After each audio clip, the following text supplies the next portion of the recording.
नमस्कार. मी पंचांगकर्ते खगोल अभ्यासक दा. सोमन. येत्या मंगळवारी 3 मार्च रोजी सायंकाळी सूर्यास्तानंतर आकाशामध्ये आपल्याला चंद्रग्रहण पाहायला मिळणार आहे. हे ग्रस्तोदित चंद्रग्रहण आहे. ग्रस्तोदित चंद्रग्रहण म्हणजे काय, तर चंद्रबिंब ग्रहणातच उगवताना आपल्याला दिसणार आहे.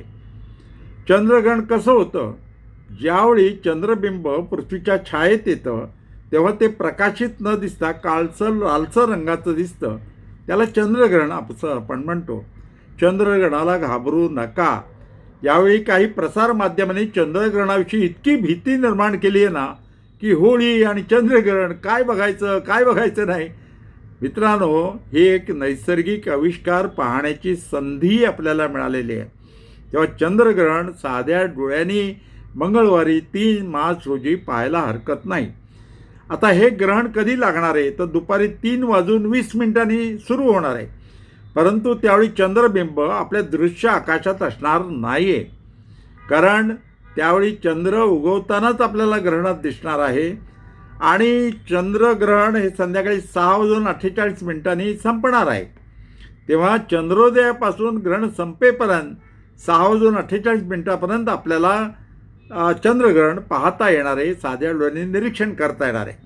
आता मुंबई येथे त्या दिवशी संध्याकाळी 6:45 चंद्रोदय होणार आहे. फक्त 3 मिनिटं आपल्याला ग्रहण पाहायला मिळणार आहे. पुणे येथे 6:41 चंद्रोदय होणार आहे. फक्त 7 मिनिटं ग्रहण पाहायला मिळणार आहे. नाशिक येथे 6:40 चंद्रोदय होणार आहे. 8 मिनिटं चंद्रग्रहण पाहता येणार आहे. छत्रपती संभाजी महाराज नगरमध्ये 6:34 चंद्र उदय होताना दिसणार आहे. 14 मिनिटं आपल्याला चंद्रग्रहण पाहायला संभाजीनगरमधून दिसणार आहे. कोल्हापूरवरून संध्याकाळी 6:40 चंद्र उदय होणार आहे. 8 मिनिटं चंद्रग्रहण पाहायला मिळणार आहे. नागपूर येथे संध्याकाळी 6:18 चंद्रोदय होणार आहे. 30 मिनिटं आपल्याला चंद्रग्रहण पाहायला मिळणार आहे. आणि सोलापूर येथून संध्याकाळी 6:33 चंद्रोदय होणार आहे. 15 मिनिटं आपल्याला पूर्वेकडे चंद्रग्रहण पाहायला मिळणार आहे.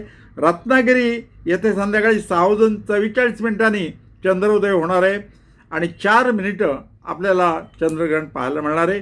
हे चंद्रग्रहण पाहायला विसरू नका.